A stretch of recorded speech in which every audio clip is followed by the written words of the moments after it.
오늘 제가 좀 이틀 동안을 좀 알았습니다. 그래서 목이 안 나와갖고 오늘 설교를 할 수 있을까 생각을 했는데 다행히 목소리는 하나님이 잡아주셔서 좀 듣기는 거북하실지 모르겠습니다만 저희 마이크를 좀 떼어서요 제가 앞에다 대고 말씀을 하도록 하겠습니다. 오늘 저희들이 보게 된 말씀은 마태복음 7장 6절에서 11절의 말씀인데요. 오늘 7절 저희들 말씀을 함께 봉독하고요. 그리고 난 다음에 말씀의 그 위치, 구조가 어떻게 되어 있고 그리고 어떻게 말씀이 흘러가고 있으며 중심 메시지가 뭔지 그것에 대한 오늘 본문을 보도록 하겠습니다. 함께 7절 함께 보도록 하겠습니다. 구하여라 그러면 하나님께서 너에게 주실 것이요 찾아라 그리하면 너희가 찾을 것이요 문을 두드려라 그리하면 하나님께서 너희에게 열어주실 것이다. 아멘. 많이 들어본 그리고 많이 우리가 신앙생활을 하면서 기도할 때마다 우리가 드렸던 이 하나님께 우리가 구하면 하나님께서 모든 것을 구해 주실 것이다. 그러니 너희들은 자꾸 두드려라. 왜 하나님이 이렇게 약속을 하시는데 너희들은 왜 자꾸 두드리지 않느냐? 믿음이 없어서이고 너희들이 구하지 않기 때문에 하나님께서 주시지 않는 거다.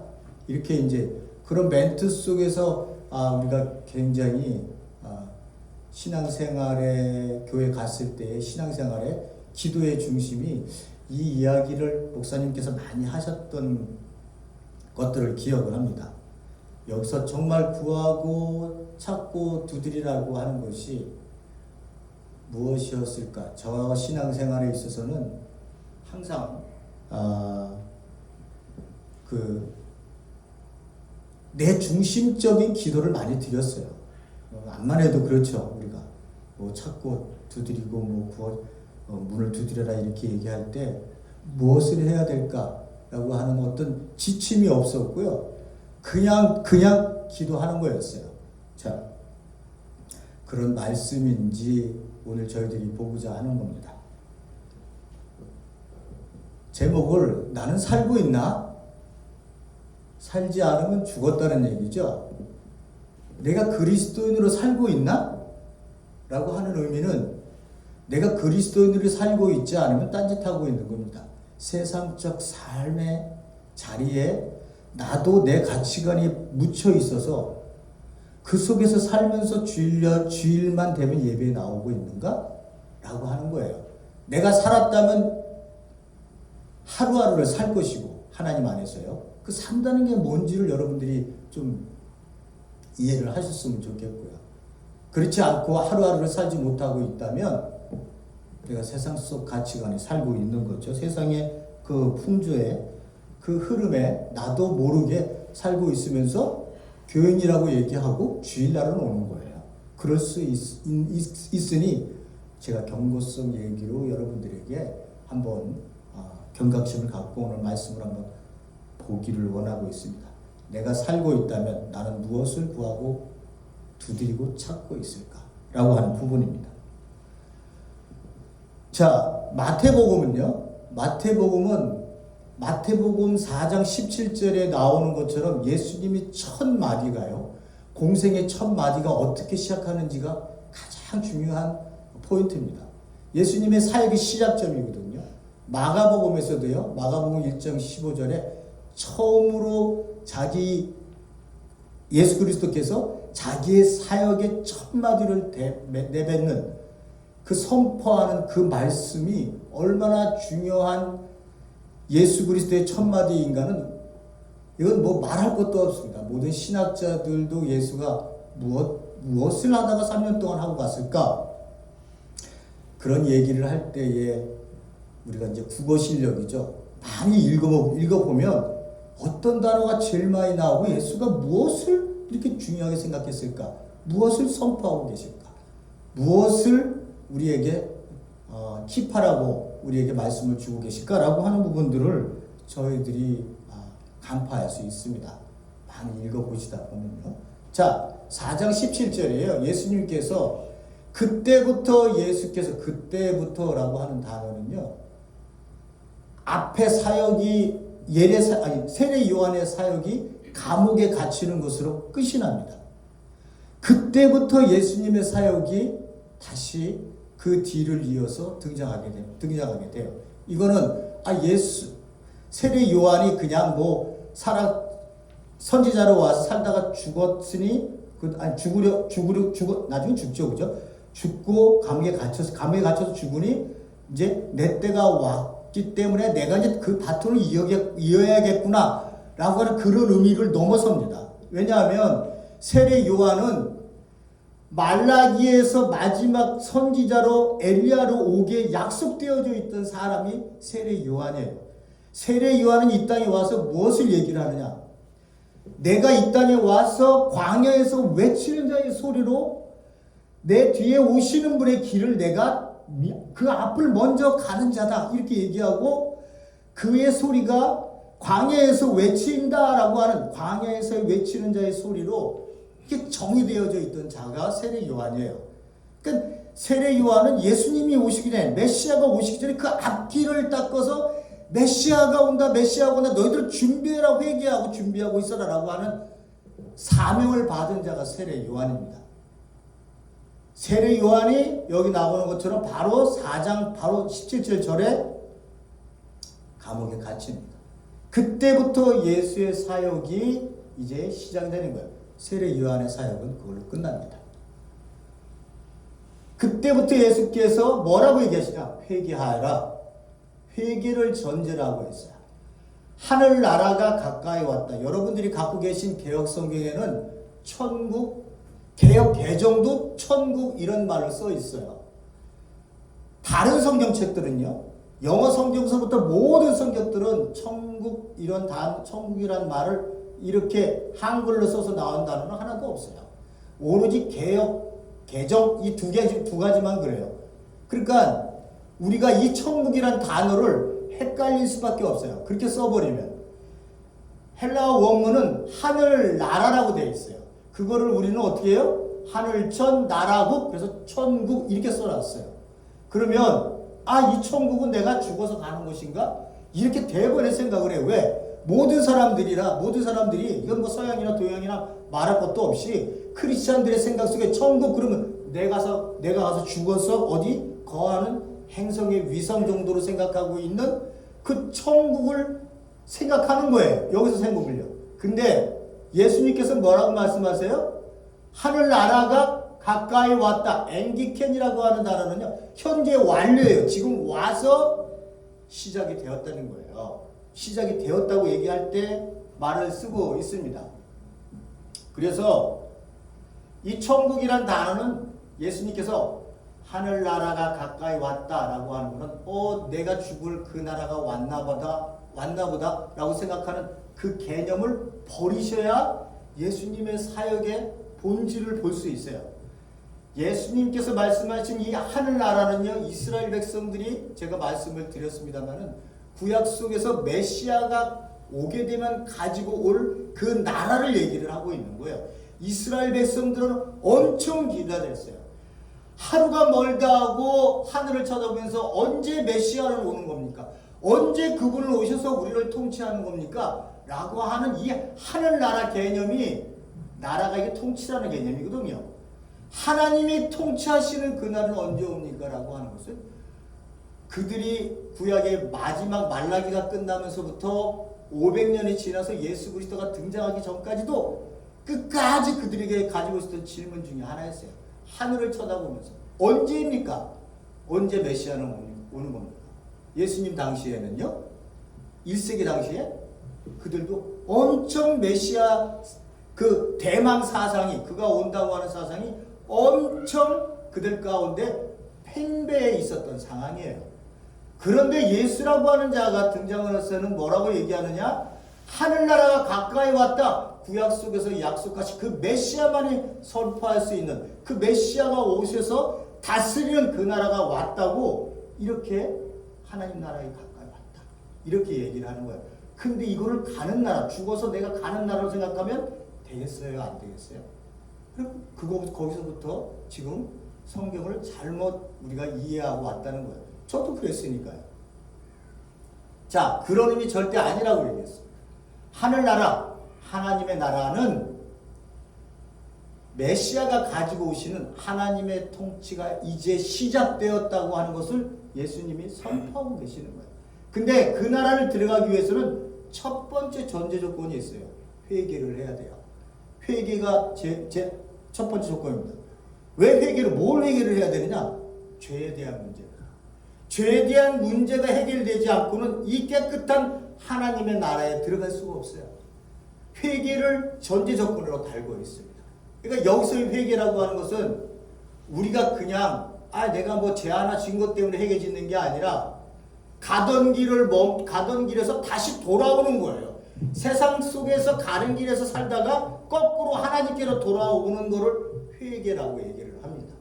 그러니까 이건 그냥 우리가 나 회개했습니다 이런 의미가 아니에요. 세상적 삶의 그 모든 것을 이제 내가 접고 당신의 말씀, 당신이 통치하는 나라에 들어와서 이제 내가 살겠습니다 라고 하는 그 나라의 백성이 되겠다고 내가 하나님 앞에 무릎 꿇고 등장하는 거예요.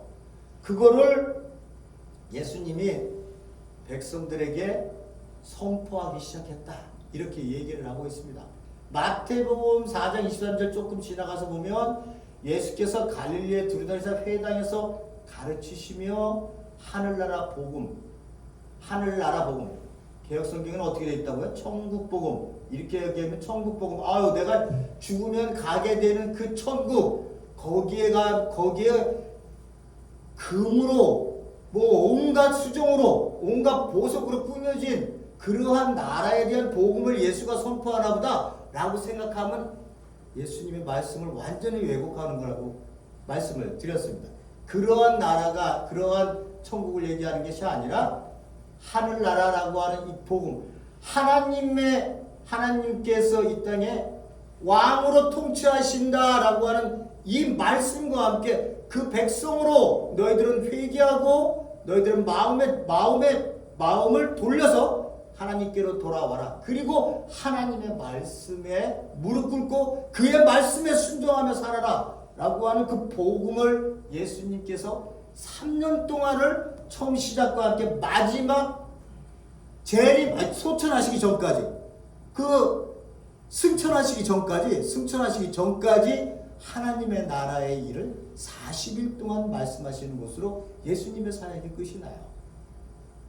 그러면 처음부터 끝이 뭐예요? 하나님 나라의 복음을 예수님은 선포하고 여기서 얘기하는 것처럼 가르치시고 복음을 전파하고 그리고 병을 고치시는 사역이 예수님의 중심 사역이었던 거예요. 십자가는요, 이렇게 얘기할 수 있어요. 십자가는 거기에 대한 결과입니다. 이 하나님의 나라에 들어오기 위해서 우리의 회개가 완전치 못한 회개가 드러날 수 있고 그 회개라고 하는 것이 오해되어질 수 있는 부분들이 있기에 예수 그리스도는 자기의 생명을 죽여서 이제는 네가 나를 믿기만 하면 내가 너를 위해 죽은 그 죽음의 피가 너를 완전히 깨끗하게 하는 그 죄사함의 길이 열렸으니 이 회개의 길이 예수 그리스도의 십자가의 길로 연결이 되게 되어 있습니다. 그래서 오늘날 우리가 그리스도인이 된 거예요. 이 회개하라 이렇게 하면 뭔 소리인지 모르잖아요. 이 얘기가 단순한 이야기일 수도 있고요. 그러나 거기서 대한 확증을 예수 그리스도께서 자기의 죽음으로 핏값으로 모든 인간의 죄를 제사함을 주는데 모든 인간에게 적용되는 것이 아니라 그것을 믿는 자에게만 적용이 되어주는 그 십자가의 죽음의 죄사함, 그로 인해서 이제 뭐가 되는 거예요? 하나님의 통치 안으로 들어오게 되는 거예요. 여기서 보시는 것처럼 이 예수님께서 돌아다니면서 하나님 나라의 복음을 전파하셨다. 이렇게 얘기하고 있습니다. 4장의 구절을 보면요. 4장하고 9장 35절의 구절을 보면요. 이렇게 나와 있습니다. 지금 제가 읽었죠? 회당에서 가르치시고 하나님 나라를 전파하시고 모든 병과 약한 것을 고치셨다. 4장 23절에 나오고요. 9장 35절 보세요. 회당에서 가르치시고 하나님 나라 복음을 전파하시고 모든 병과 모든 약한 것을 고쳤다. 이 4장하고 9장이 샌드위치처럼 딱 양쪽에서 잡고 그 안에 내용물들을 얘기한 게 산상수훈 5장에서 7장, 8장에서 9장에 나오는 9가지의 치유, 기적의 치유입니다. 보세요. 가르치셨다. 산상수훈, 가르침 5장에서 7장을 얘기하고 있습니다. 모든 병을 고치셨다. 8장에서 9장, 여기에서는요, 온전한 9가지의 치유 기적만 등장을 합니다. 그러니까 마태가 그냥 아무렇게나 생각나는 대로 글을 쓴 게 아니라, 이렇게 딱 4장과 9장을 샌드위치 모양으로 양쪽으로 빵으로 딱 잡아놓고 그 안에 내용물들을 이걸 담아 놓은 거예요. 이 내용물들을요. 저희들은 지금 이 산상수훈을 보고 있잖아요. 그죠? 산상수훈을 보고 있는 거예요. 근데 여기서 이 중요한 하나가 나오죠? 하늘나라 복음 전파. 하늘나라의 복음을 전파하시면서 자기의 생애를 살아가시는 그런 부분들을 예수님의 사역의 중심으로 볼 수 있습니다. 이런 구조를 뭐라고 그랬죠? 유대인들이 잘 쓰는 인크루지오 구조라고 얘기를 했습니다.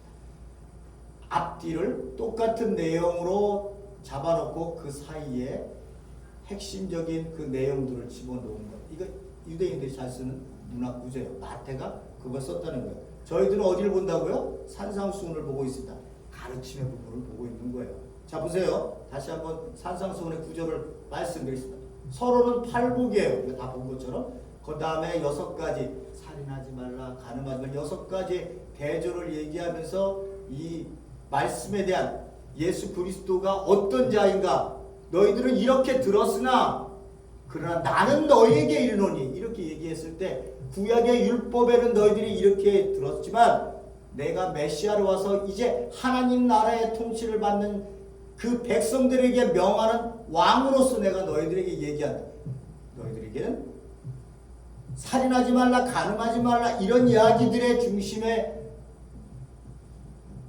율법이 이제는 내 말씀으로 대치되어지는 것들로 말씀을 하고 계십니다. 한층 더 어떻게 해요? 더 나은 의로 높여져서 얘기를 해지고 있습니다. 살인하지 말라? 너 살인 안 했다고, 네가 의를 해겠다고, 지금 율법을 지켰다고 그 의를 드러내며 하나님 앞에 나는 구원받은 백성이라고 얘기하는데 천만의 말씀 그거 갖고는 안 돼.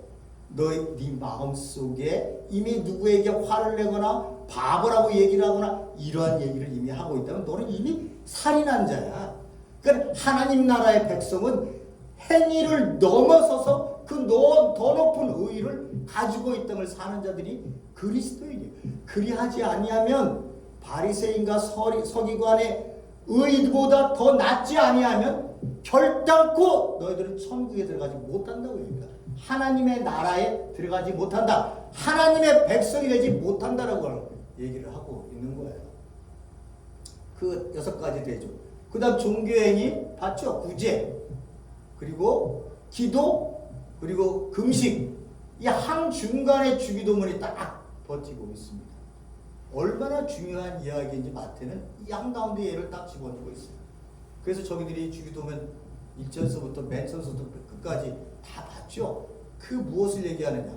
거기 중심 메시지는 하나님의 나라와 하나님의 나라가 임하시며 하나님의 통치가 임하시며 하나님의 통치가 이 땅에 임했지만 아직 완성되지 않은 그 나라, 완전히 예수 그리스도의 재림을 통해 완성되어질 그 하나님의 나라를 너희들은 구해야 된다라고 하는 그 중심 메시지가 주기도문의 핵심에 들어있습니다.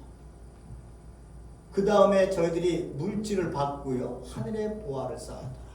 너 하나님이니 아니면 만몬이니 할 때 우리 그리스도인들은 하나님을 선택할 수밖에 없다라고 하는 구조도 봤습니다. 저번 시간에 봤었던 네 형제를 정죄하지 말아라. 하나님이 정죄는 하나님께서 하시는 이 절대적인 고유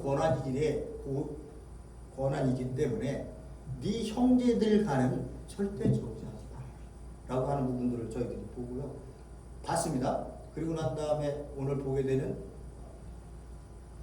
거룩한 것을 계획에 던지지 말며 진주를 돼지에게 던지지 말아라 라고 하는 부분을 저희들이 볼 거고요. 그리고 니네들 하나님한테 대하는 태도에 대해서 오늘 본문의 말씀, 어떻게 하나님께 너희들은 무엇을 구해야 되는지에 대한 부분들을 저희들이 보게 되고요. 그리고 결론적으로 나오는 게 황금률 좁은 문으로 들어가라, 거짓 선지자들을 삼가해라, 주여 주여 하는 자마다 하나님 나라에 다 들어가는 거 아니다. 너희들이 집을 지었을 때, 두 건축가가 집을 지었을 때 허물어지는 자가 있고 단단하게 세워진 반석에 있는 집이 있을 것이다. 이것으로 결론으로 끝을 맺고요. 그 마지막에는 그 제자나 무리들이 이 말씀을 듣고는 반응이 나옵니다. 반응. 그것으로 7장이 마지막으로 내립니다. 자, 오늘 본문의 말씀을 들어가려고 제가 이렇게 열심히 달려왔습니다. 자, 보세요. 여러분들도 읽으면 이게 그렇게 갈 수밖에 없겠구나라고는 해석이 될 거예요. 자, 여기서 보면 거룩한 것을 개에게 주지 말며 너희는 너희의 진주를 돼지 앞에 던지지 말라. 거룩한 것을 개에게 주지 말고 진주를 돼지 앞에 던지. 그렇게 하는 사람이 누가 있겠어요? 근데 여기서 지금 우리가 판단해야 될 부분이 뭐냐? 개하고 돼지가 과연 누구냐라고 하는 거예요. 그럼 유대 당시에, 이때 1세기 당시에 개하고 돼지는 어떤 동물로 취급되었나? 부정한 동물로 취급되었습니다. 개는요, 떠돌아다니면서 아무거나 막 먹는 그러한 그 부정한 것으로 취급되었고요. 돼지는 발이 쪽빠른 발굽은 갈라져 있습니다만 되새김질을 하지 않기 때문에 아주 그 율법에서도 얘기하는 것처럼 돼지는 기르지도 않고 먹지도 않았어요. 오늘날도 먹을까요? 안 먹을까요? 안 먹어요. 오늘날도 안 먹습니다. 그래서 고고학자들이 땅을 파다가 발견하는 뼈다구를 봐서 돼지 뼈다구가 나왔다 그러면 여기는 어디요? 이방인 지역이었구나. 유대인 지역이 아니었네. 이렇게 판단할 정도로 이 돼지에 대한 그 혐오 또는 부정한 동물라고 하는 것은 굉장히 유대인들에게는 인식되어졌던 그러한 동물들. 그러한 이방인이나 그러니까 유대인들에게 적대감을 갖고 있었던 그러한 자들에게는 어떻게 해요? 거룩한 것이나 진주를 그 앞에 놓거나 던지지 마라 이렇게 얘기를 했잖아요. 이 거룩한 것은요, 유대인들이 거룩한 것 그러면요 제사장들에게 주었었던 먹을 것이에요. 드려졌었던 봉헌된 제물들 이런 것들은 제사장하고 식구들밖에 못 먹었습니다. 그것을 얘기하는 것이고요. 이 진주는 유대인들에게도 잘 아는 것처럼 굉장히 값진, 우리가 마태복음 13장에서 봤었던 것처럼 하늘나라는 좋은 진주를 찾으려고 하는 진주 장사와 같다 얘기했을 때 이 진주를 얘기할 때 나왔던 그 진주입니다. 그러니까 여기서 개하고 돼지는 따지고 보면 이방인들에게 얘기할 수도 있겠지만 예수님이 지금 이 말씀을 하고 계시는 주체가 누구냐, 받는 대상이 누구냐 하면 제자들이에요. 이 제자들에게 이런 말을 할 때는 어떻게 얘기하는 거예요? 너희들이 어떻게 해요? 하나님의 나라의 복음을 들고 세상에 나아갈 때, 유대인들에게 나아갈 때, 그들 가운데 어떤 자들은 그것을 반기면서 너희들을 영접하는 자가 있을까 하면 어떤 자들은 너희들을 영접치 않고 되려 너희들에게 어떻게 해요? 물어뜯을 만큼 반대로 너희들에게 공격하는 자들도 있을 수 있다는 거예요. 그래서 여기서 보면 어떻게 해요? 니네들은 지혜롭고 판단을 잘해야 된다. 어떤 사람이 하나님 나라의 가치를 알아서 네가 그에게 하나님 나라의 복음을 선포했을 때 그들이 그 가치를 알아서 그거를 받아들일 수 있는 자를 너희들은 잘 선별을 해야 된다라고 하는 의미로 이 말씀을 주고 있습니다. 이 이야기가요, 어느 것과 관련이 있지 않고 그냥 느닷없이 이 말씀이 이렇게 쓰여져 있기 때문에 신학자들도 해석하는데 굉장히 어려움을 얻고요. 어떤 것으로 그를 연결을 해야 될까? 저도 고민을 하지 않을 수밖에 없어요. 근데 결국은 이것이 거룩하고 진주가 하나님 나라의 복음이라면 그것은 우리가 앞으로 돌아가서 하나님께서 이 땅 위에, 아니 예수님께서 이 땅 위에 오셔서 선포하셨던 그 핵심 코어도 하나님의 나라, 이 복음을 거룩하고 진주로 말씀을 주시는 것이고, 그것을 너희들은 받을 수 있는 그 가치를 알아보는 자들에게 선별해서 너희들은 그것들을 전해라 라고 하는 것으로 이 부분을 해석하고 넘어갈 수밖에 없습니다. 오늘날에도 우리가 말씀을 들고 나가면 강력하게 반대하면서 욕하면서 우리를 쫓아내려고 하는 그런 사람들도 있어요. 그죠? 근데 어떤 사람들은 그래도 들으면서 자기가 교회는 안 나가지만 가만히 듣고 또 고민하는 사람도 있어요. 그래도 미국은 청교도 정신이 살았고 크리스찬 그런 개념들이 많이 있기 때문에 제가 사람들을 그 고객들도 만나도 저한테 하는 말이 God bless you 이런 얘기를 하면서 떠나는 거 보면 그래도 미국은 그런 사람들에게 말씀을 전하면 그래도 그들은 듣지 않을까라고 하는 생각을 합니다. 그 힘들고 어려운 사람들을 만나면 항상 하나님을 위해서 기도하고 하나님이 너 사랑한다는 거 알고 하나님이 너를 축복해라고 얘기를 하면요, 그 사람들은요 항상 나는 항상 그렇게 하고 있어, 기도하고 있어, 맨 이렇게 그런 얘기를 합니다.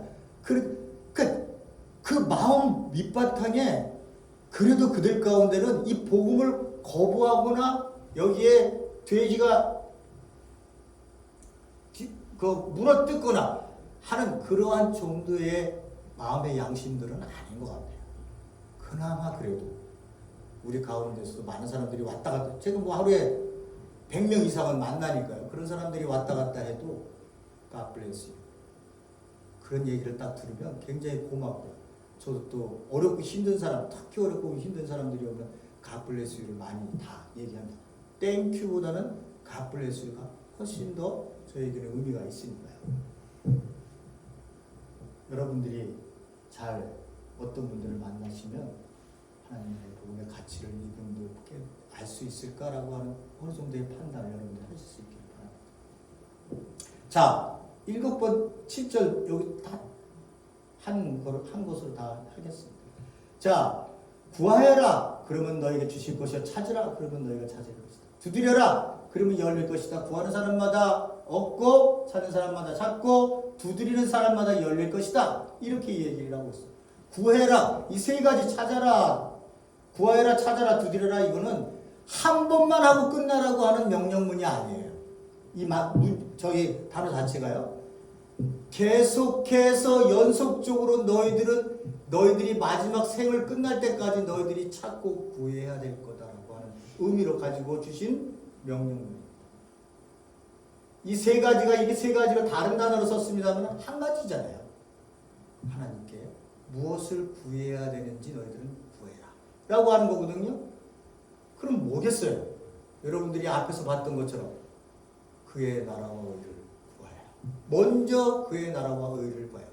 아니 그렇게 앞에서 얘기하시고 여기 와서는 너 먹을 거, 입을 거, 마실 거 너 그거 구해라 이렇게 하시지는 않을 거 아니에요. 이 본문의 말씀이요. 그죠? 그러니까 연결상 보면 6장에서 얘기했었던 마지막에 나오는 그 파트 부분에 이방인 사람들이 구하는 먹고 마시고 입을 것에 대한 것들을 내가 너희들에게 적절히 하나님께서 아버지가 되어 너희들에게 주고 있으니 너희들은 그것을 먼저 구하는 것이 아니라 너희는 먼저 하나님의 나라와 의를 구해라. 하나님의 너를 통치하시기를 원하시니 너는 거기에 무릎을 꿇고 오늘도 하나님 저에게 어떠한 말씀으로 저를 붙들어 나로 사람을 만나게 하시며 당신이 원하시는 뜻을 나로 하여금 행하게 하셔서 나로 당신의 뜻을 드러나게 하실 것입니까? 라고 하는 것에 첫 번째 목표를 두라는 거예요. 이거를 구하고 찾고 두드릴 것을 끊임없이 내가 죽는 그날까지 그 일을 하라는 거예요. 거기서 나타나는 그 모든 열매들은 하나님이 그건 내 영광이 아니에요. 내가 했어요? 아니에요. 나는 복종만 했어요. 복종을 했더니 나를 통해 드러나는 열매들이 있어요. 그거는 하나님이 받으시고 그게 하나님께 영광 드리고 찬양 드린다는 거예요. 그 삶이 가장 중요한 그리스도인들이 이 땅에 남아있는 본질인 거예요. 교회의 본질은 뭘까? 예배 나오는 거예요? 예배에 나오셔서 여러분 이렇게 예배 드리는 게 본질이에요? 이것은 종교 행위예요. 종교 행위. 이것은 중요하지 않은 게 아니에요. 중요해요. 여기를 통해서 내 신앙이 굳어지니까. 그러나 이 굳어진 신앙, 선포되어진 말씀, 이걸 들고 어디로 나가는 거예요? 1시간, 요 예배 드리는 1시간이 아니라 나가서 사는 23시간 동안을 여러분들은 바깥 사람과 아니면 내 가족과 그 모든 사람들을 만나는 거예요. 어떻게 사시기를 원하십니까? 어떻게 사시기를 원하세요? 항상 머릿속에 먼저 그의 나라와 의를 구하라. 이 말씀이 내 머릿속에서 하루도 떠나지 않고 이를 위해 내가 나를 부인하고 십자가를 지는 그러한 일을 먼저 하시겠어요? 아니면 오늘은 어떻게 하면 내가 돈을 더 벌 수 있을까? 오늘은 어떻게 하면 내가 만족스러운 하루를 살 수 있을까? 이 짧은 시간, 1시간 어떻게 재미있게 보내지?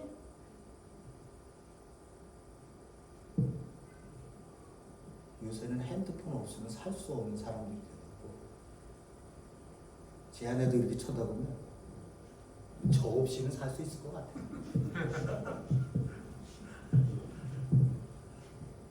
다 핸드폰이야, 다 핸드폰.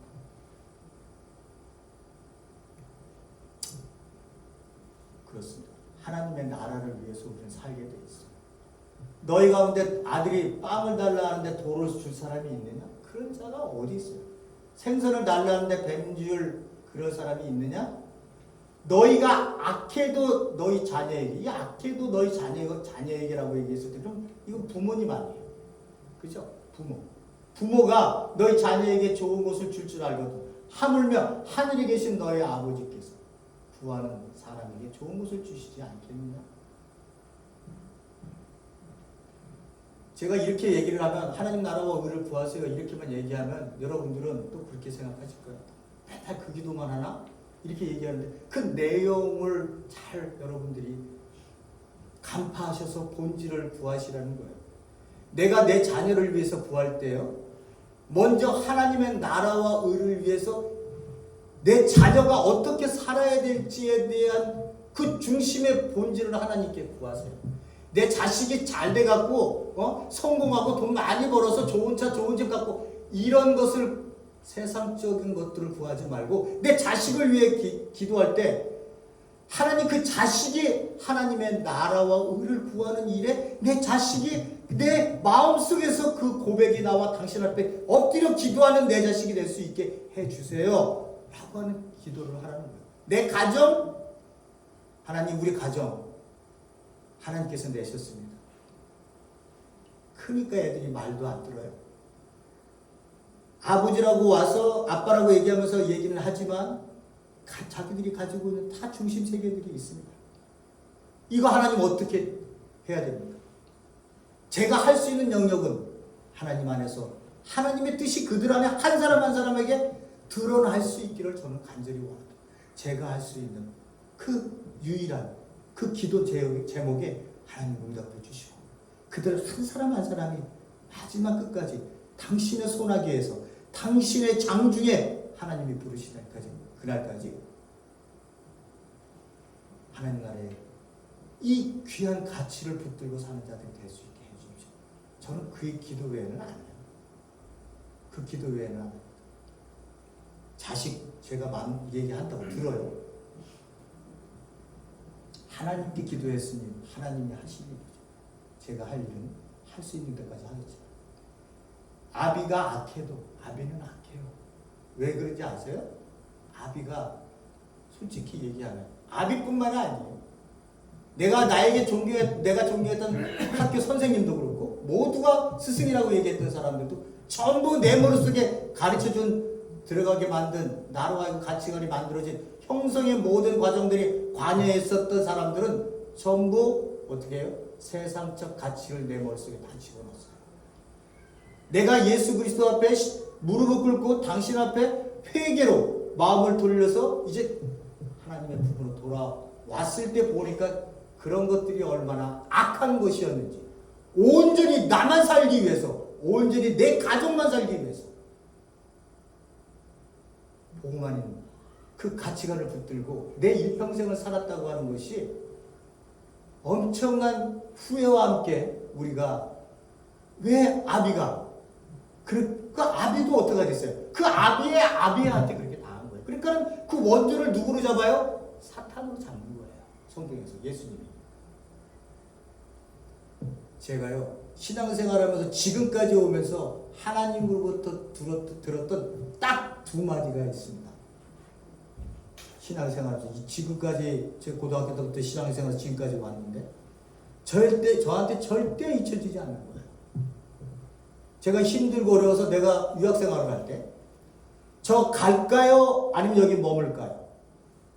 제가 그것 때문에 하나님 앞에 엄청 고민을 많이 했습니다. 그러던 어느 날 제가 맨날마다 방구석에 가서 기도를 했죠. 하나님 어떻게 해야 됩니까? 소리 지르면서 어떻게 해야 됩니까? 어떻게 해야 됩니까? 그런데 어느 날 한순간에 딱 지나가는데요. 집에서 맨날 기도를 하니 머릿속에 맨날 그게 있을 거 아니에요? 딱 시간 지나가는데 하나님께서 딱 한마디의 음성을 들으셨어요. 너는 먼저 나를 알라. 이 단어가 딱 저에게 하나님께서 제가 들었어요. 음성을. 그 얘기를 딱 듣고 제가 그 하나님의 음성을 들었다고 제가 그건 제 신앙이니까요. 내가 얼마나 기뻤겠어요. 그래. 이제 모든 것, 세상적 모든 것을 내가 가지고 있었던 자녀의 가치관들, 세상에서 아직도 가지고 있는 가치관들, 이런 것들을 모두 쓸어버리고 온전히 하나님께만, 하나님을 아는 데만 내 인생을 바쳐야지 라고 하나님 앞에 고백을 하고 내 인생을 그렇게 살겠다고 얘기했어요. 그리고 난 후에 얼마 후에 또 차를 타고 학교를 가고 있었던 상황에 또다시 기도를 했습니다. 그렇게 살겠습니다. 그런데 제 마음이 하나님 아직도 불안합니다. 그랬더니 하나님께서 제가 운전석에 앉았는데요. 하나님 성령님께서요 옆에 앉아 계셨어요. 보였겠어요? 안 보여요. 그런데 분명히 옆에 앉아 계세요. 그러면서 저한테 하는 말이 걱정하지 마라. 제 가슴 속에서 그 환희가요. 제가 그런 경험을 제가 딱 2번 해봤다고 그랬잖아요. 너 나만 알아. 2번째, 걱정하지 마. 제가 그 이후로 딱 접고 한국에 들어왔어요.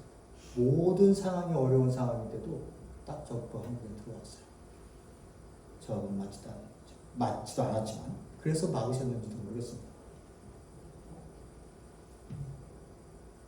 저희 부모님의 부모님 그 원주로 올라가면 아담을 꼬였었던 사탄 거기까지 올라가는 거예요. 그 가치관이 우리 머릿속에 그거를 쓸어버려야 돼요.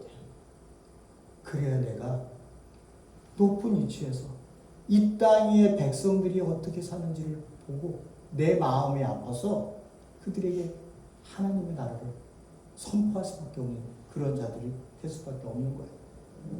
무엇을 찾으라고요? 너희는 먼저 그의 나라와 의를 구하라. 이거를 두드리라는 거예요. 자, 여러분들이 알고 계셨던 이 개인적 복음, 예수님께서 오셔서 선포하신 하나님의 나라, 하늘나라 같은 단어고요. 우리는 이걸 개혁이나 개혁개정에 하늘 전 나라고 그래서 천국이라는 단어를 썼습니다.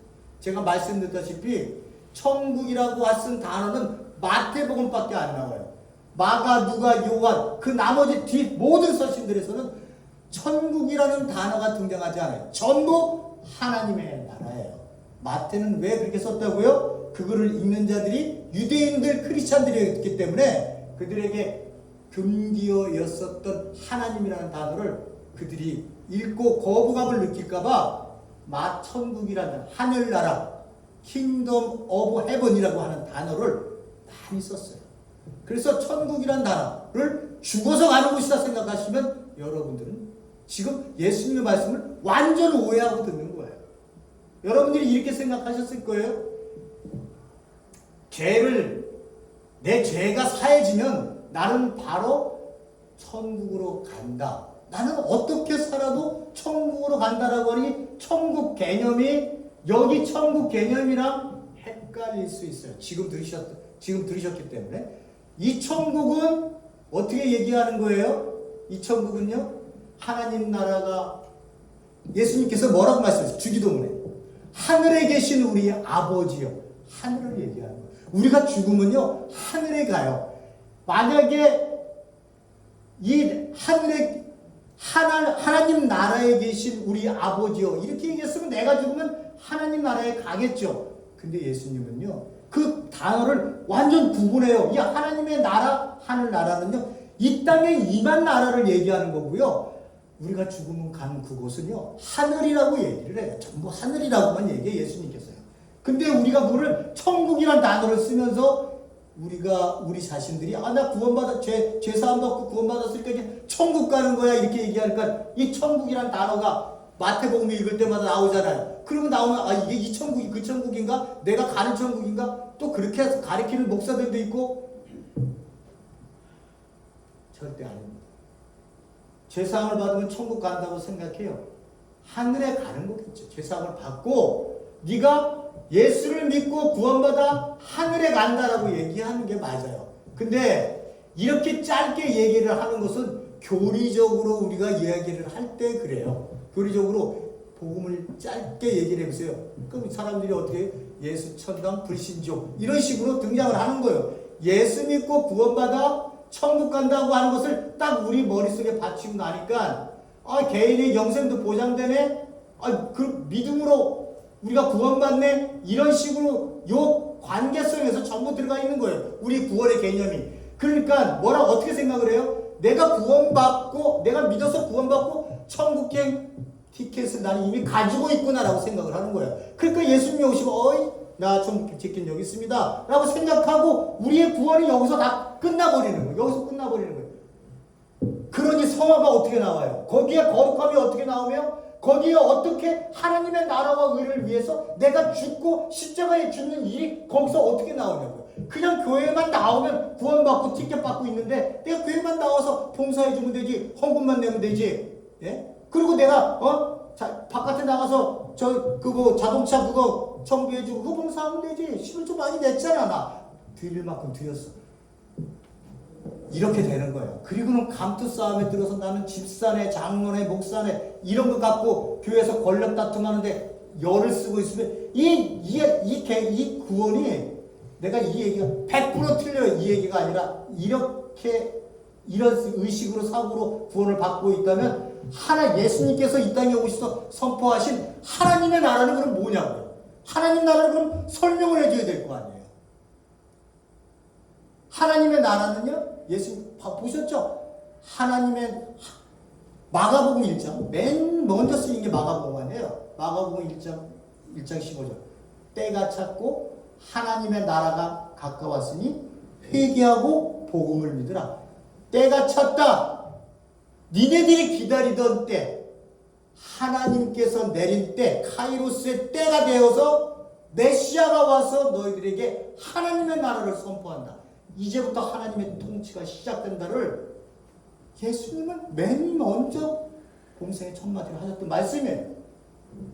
그래서 그 나라를 어떻게 한다고요? 회개하고요. 돌이킨다고 그랬어요. 마음을 돌이키는 거예요. 그래서 하나님의 나라를 사는 거예요. 사는 거예요. 성화의 과정이 있는 게 아니라요. 그거는 오래된 조직 신학을 가르쳤었던 그 교수들이 우리 목회자들한테 니네들 구원받고 그래서 너희들이 믿고 회개해서 구원받으면 그 다음에 성화가 이루어야 돼. 이거를 단계적으로 우리를 인식시켰어요. 저도 그런 줄 알았어요. 그런데 이게 단계적으로 일어나는 그러한 인격적 구원의 모습이 아니라는 거예요. 그래서 지금도 보면요. 지금 조직 신학자들이 얘기할 때 이제 그렇게 얘기하지 않아요. 그렇게 얘기하지 않아요. 하나님의 나라에 대한 그 섹터가 따로 있어요. 과거에는 없었거든요. 제가 저 며칠 전에 그 책방에 가갖고 후쿠마 책을 봤더니만 없었었던 하나님의 나라 섹션이 딱 들어가 있더라고요. 그걸 이해하지 않고는요, 하나님의 나라를 산다는 게 모르는 거예요. 그게 무슨 단계가 있어갖고, 그게 성화가 돼서 그 다음 영화로 가고, 제가 이 제도권에 다시 들어오니까요. 제가 제도권 여기 나사렛 들어오기 전에 내가 북치고 장구치고 혼자 얼마나 재미있게 했겠어요. 할 말 다 하면서. 예? 아니, 제도권 들어왔더니 그걸 또 가르치면서, 그 가르친 분들하고 또 이렇게 또 아들도 조금 하기도 했지만, 그 다음 바로 꼬리 내려갖고, 아이고, 알겠습니다. 뭐 여기 와서 또, 예? 제도권이라는 게 그래요. 제도권에 들어오면요. 자기네들이 세운 신조들이 있잖아요. 그것이 틀렸다는 얘기가 아니에요. 그것이 틀렸다는 게 아니에요. 그걸 하나님 나라적 관점에서 그거를 전부 다 이걸 끌어안고 이것이 동시적으로 우리에게 일어나는 한 모습으로 그 모습이 보여져야 되는데 이걸 자꾸 나누려고 그러니까 문제가 됩니다. 성도들이 오해를 한다. 사셔야 됩니다. 어떻게 살아요? 산상수훈 배우시잖아요. 말씀 많이 드렸잖아요. 어떻게 살아야 되는지. 그게 내가 안 죽고 이룰 수 있는 일이에요. 여러분 뺨떡 맞으면 이거 돌려댈 수 있어요? 내가 안 죽고 내가 부인되지 않고 야 여기 오리 가자 그러면 내가 심리할 수 있어요? 그렇게 못 가요.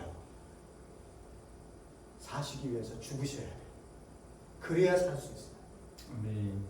이 땅의 통치가 실현되는 마지막 그날을 우리는 바라보는 거예요. 힘들잖아요. 우리도. 육체를 가지고 있는 몸이 하나님의 뜻대로 사는 일이 얼마나 힘들어요. 그러니 어떻게 우리 기도할 때 주여 당신이 이 땅에 오셔서 온전해진 완전한 통치가 내 구원뿐만이 아니라 온 피조물이 지금 신음해서 곧 통곡의 소리를 내고 있습니다. 그러니 하나님 얼른 오셔서 우리를 이 고통의 이 속에서 우리를 구해주세요. 라고 하는 이 하나님 예수 그리스도의 재림을 통해서 하나님 나라가 시작이 됐고 완성을 예수 그리스도의 재림을 통해서 되어지기를 온전히 우리가 원하고 있는. 아멘. 그럼 우리가 아픈 것 때문에 고민하겠어요? 아니면 또 내가 이걸 해야 돼, 이걸 해야 돼, 선택 때문에 고민을 하겠어요? 사단 때문에 고민을 하겠어요? 여러분들에게 뭐 때문에 고민이 있겠어요? 하나님의 통치가 완전히 다 일어나고 있는 그 나라가 오기를 당신의 나라가 임하옵시다. 이 기도를 그래서 우리가 하고 있는 거예요. 예수님의 가르침을 따르는 삶. 이게 뭐예요? 사는 거예요. 이 가르침은 엑기스로 5장에서 7장 산상수훈에 다 말씀을 드렸잖아요. 뭐가 중요하십니까? 뭐가 중요하세요? 여러분들의 삶에서 뭐가 중요하세요? 새 생명을 얻은 게 중요하세요? 아니면 아직도 살아야 될 물질적, 정신적, 세상적 그 모든 것들이 나를 압박하고 있으니 내가 여기에 몰두해서 아직 당신은 조금 저 옆에 있고 나 이것부터 해결하고 당신 앞에 나아가겠습니다. 이런 게 중요하신 거예요. 여러분, 가족, 사회, 직장 그 안에서 하나님의 나라 의를 구하세요. 그게 우리 그리스도인들이 살아가는 유일한 삶의 본질의 방식이고 그래서 우리가 여기에 이 땅에 있는 겁니다. 교회도 그래서 있는 겁니다. 기도하시겠습니다. 고맙고 감사하신 하나님 아버지, 오늘도 하나님 교회의 본질이 뭔지를 우리가 다시 한번 생각하는 시간을 가졌습니다. 하나님의 나라가 이 땅에 있으니 우리는 그 나라와 의를 위해서 먼저 살라고 우리에게 명령하신 이 명령을 가볍게 여기지 마시고 가볍게 여기는 마음으로 그 말씀을 또 들었다고 생각하지 마시고 또 다시 나에게 하나님이 이 명령을 하고 계시는구나 라고 하는 그 음성을 들을 수 있는 우리 성도님들이 될 수 있게 하시고 그런 교회들이 많아질 수 있게 역사하여 주시옵소서. 아멘. 예수님 이름으로 기도했습니다. 아멘.